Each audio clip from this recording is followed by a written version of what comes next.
बाबा जी को पगड़ी पहनानी है तो दीजिए 2.5 लाख रुपए।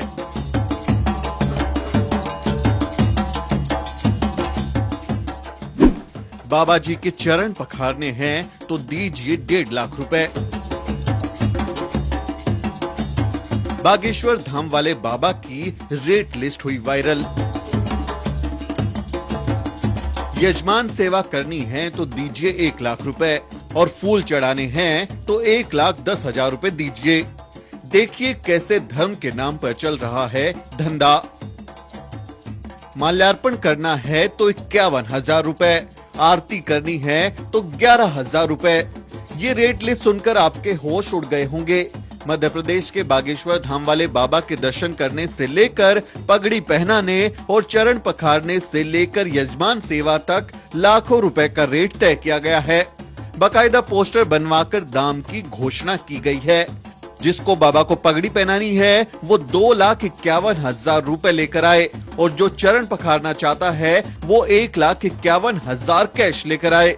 यजमान सेवा की चाहत वालों को भी 1 लाख रुपए चुकाने होंगे, तभी कृपा होगी, वरना उन्हें भगा दिया जाएगा। अगर कोई चाहता है कि बाबा पर फूल बरसाए जाएं, तो 1,10,000 रुपए के करारे नोट लाने होंगे। कोई माला पहनाने की हसरत लिए दरबार में आता है तो 51,000 रुपए लाना जरूरी है। आरती तक करने के लिए 11,000 रुपए का रेट लगाया गया है। संतों की तिलक सेवा के लिए भी 5,100 रुपए देने होंगे। ये किसी महंगे शोरूम में ब्रांडेड कपड़े या सामान का दाम नहीं है, बल्कि धर्म के नाम पर चल रही दुकान में भक्ति का सौदा है।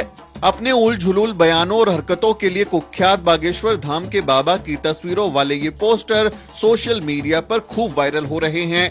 लोग कह रहे हैं कि देखो कैसे इन धर्म के ठेकेदारों ने धर्म के नाम पर धंधा खोल लिया है, कैसे भक्ति के नाम पर लोगों की जेब से लाखों रुपए उड़ाए जा रहे हैं। सोशल मीडिया पर खिंचाई हुई तो बागेश्वर धाम ने मामले से किनारा कर लिया। बागेश्वर धाम की ओर से बयान जारी कर कहा गया कि यूपी के ललितपुर में जिन लोगों ने कार्यक्रम रखवाया था उन्होंने ही ऐसी रेट लिस्ट जारी कर दी। बागेश्वर धाम ने कहा कि रेट लिस्ट का पता चलते ही उन्होंने कार्यक्रम कैंसिल कर दिया। लेकिन सवाल उठता है कि अगर रेट लिस्ट वायरल नहीं होती तो क्या फिर भी कार्यक्रम कैंसिल होता? वैसे ये बाबा तो खुलेआम कहते हैं कि वो घर बार सोना चांदी सब पचा सकते हैं। सुनिए। अमीर आदमी हो तुम हमें दे सकत, हम सब पचा ले भी। हम जात से ब्राह्मण है, ब्राह्मण का धर्म है दान लेना दान देना, यज्ञ करना यज्ञ कराना, वेद पढ़ना वेद पढ़ाना। इतनी सटकर्माणी ब्राह्मणा। तुम अपना मकान, फ्लैट, बंगला, घोड़ा, गाड़ी, सोना चांदी, बैंक की एफडी, खुलना रुपया, बंदे रुपया, लुगाई लड़का भर छोड़ के सब हमारे नाम करवा सका। तो सुना आपने कैसे धर्म के नाम पर व्यापार चल रहा है, लेकिन व्यापारी सिर्फ ब्राह्मण हो सकते हैं, जिसमें मुनाफे की गारंटी 100% है। कोई और इस मुनाफे का शेयर होल्डर नहीं हो सकता। राष्ट्रपिता ज्योतिबा फुले ने इस बारे में पहले ही कहा था। बाल काटना नाई का धर्म नहीं धंधा है, कपड़े धोना धोबी का धर्म नहीं बल्कि धंधा है।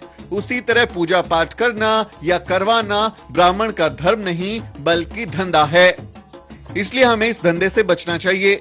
अपनी मेहनत की कमाई को यूं ऐसे बाबाओं के सामने नहीं लुटाना चाहिए। इस बारे में आपका क्या कहना है कमेंट करके जरूर बताएं और हमारे चैनल को सब्सक्राइब करना ना भूलें। Bureau report, the News week.